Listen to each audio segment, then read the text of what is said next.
Third watch, not second.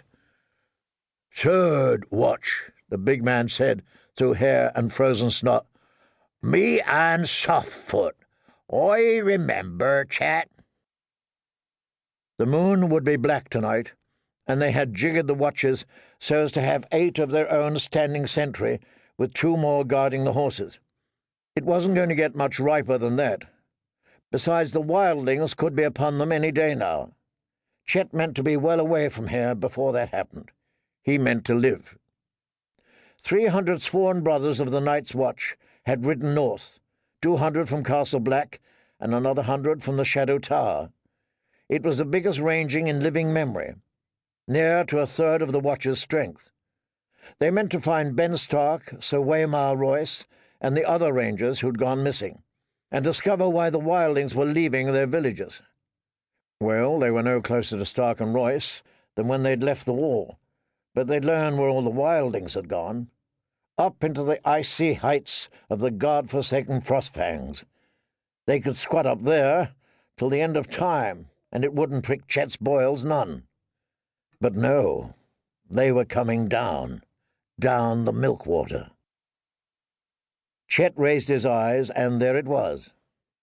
The river's stony banks were bearded by ice, its pale, milky waters flowing endlessly down out of the Frostfangs. And now Mance Rayder and his wildlings were flowing down the same way. Thorin Smallwood had returned in a ladder 3 days past.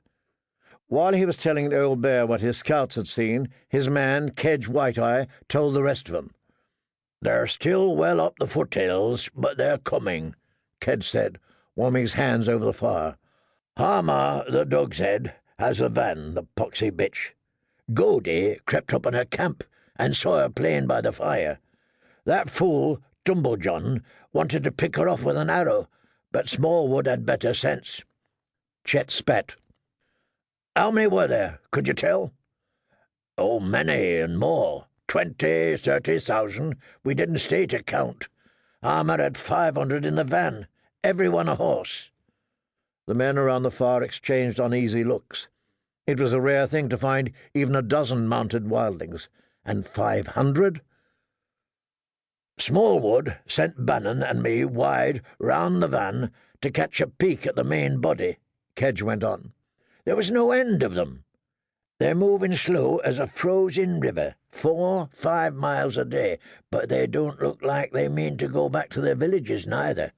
More'n half were women and children, and they were driving their animals before them, goats, sheep, even oryx dragging sledges.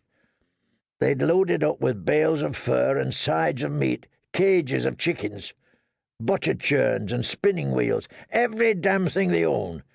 The mules and garrons were so heavy laden you'd think their backs would break. The women as well." "And they follow the Milkwater?"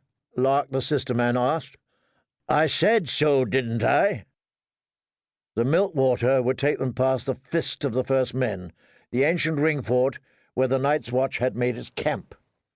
Any man with a thimble of sense could see that it was time to pull up stakes and fall back on the wall. The old bear had strengthened the Fist with spikes and pits and caltrops, but against such a host all that was pointless. If they stayed here, they would be engulfed and overwhelmed. And Thorin Smallwood wanted to attack. Sweet Donald Hill was squire to Sir Malador Locke, and the night before last Smallwood had come to Locke's tent. Sir Malador had been of the same mind as old Sir Otten Withers, urging a retreat on the wall, but Smallwood wanted to convince him otherwise.